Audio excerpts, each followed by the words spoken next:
clipping a little bit over the apex on the left side of the heart and doing the same on the right side of the heart.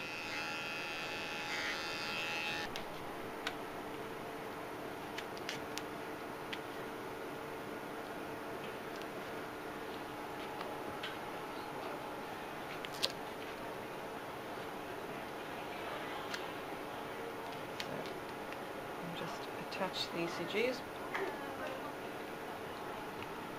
and we just need 3 legs is enough to give us a trace.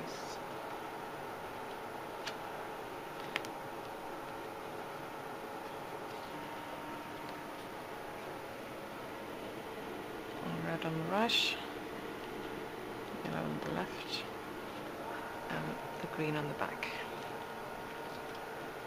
Okay.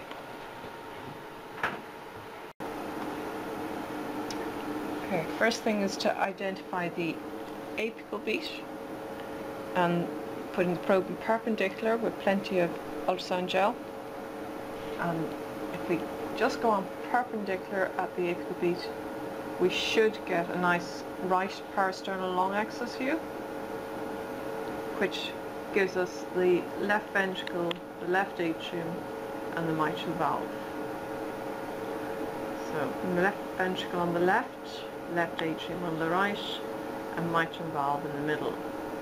And in the near field we can see the right ventricle and we see the right atrium.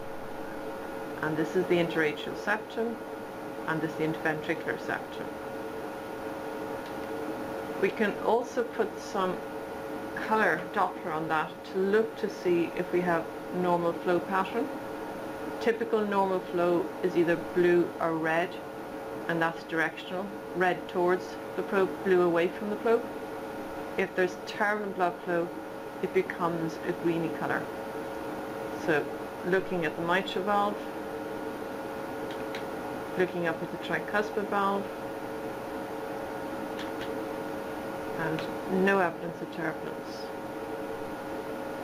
The next thing we can do is to turn the probe anti-clockwise through 90 degrees and back onto the apex to get the short axis of the left ventricle at the level of the pupillary muscles. So we can see the 2 pupillary muscles here. And this is the view that we use to do an M mode. So we put a cursor down between the pupillary muscles and do an M mode, and watching the ventricles contract. And using this M mode of the left ventricle, which is at the level of the pupillary muscles, we can do objective measurements. We can measure the thickness of the wall of the septum, the diameter of the ventricle, and the thickness of the free wall. And we can measure it in diastole and systole. And the percentage change is what we call the fractional shortening, which is our measure of systolic function or contractility.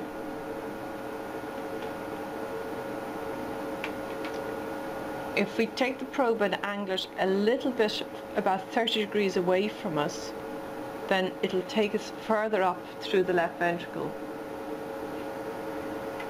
So now that takes us up through the left ventricle at the level of the mitral valve.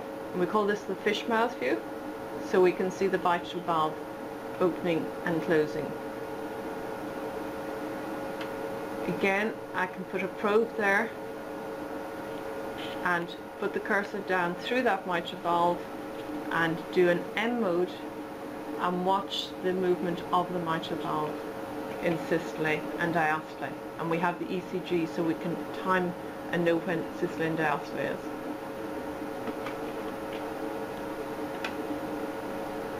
If I then angle the probe a little bit further away from me, I can get to the heart base. And now we can see the aortic valve in the centre with what we often term the Mercedes-Benz sign. You can see that, and then around that we can see the left atrium here going up into the left auricle. So it's left atrium, aortic valve.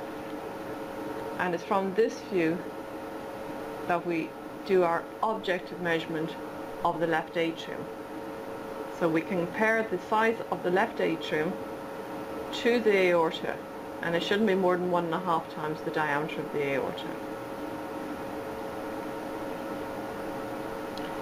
If we then move a little bit more cranially with our probe, it'll optimize the pulmonary artery, the view of the pulmonary artery. So that was the aorta in the center with the left atrium, moving a little bit cranial, and then we can optimize and see our pulmonary artery. So that's the pulmonic valve, and this is the bifurcation of the pulmonary artery. Again, we can use the color flow Doppler to look for any abnormal flow there. And we have nice blue flow away from the probe, so that's flow going out across the valve out into the pulmonary artery, and we can see a little tiny jet of red flow there, and that's a little insufficiency jet at the level of the pulmonic valve.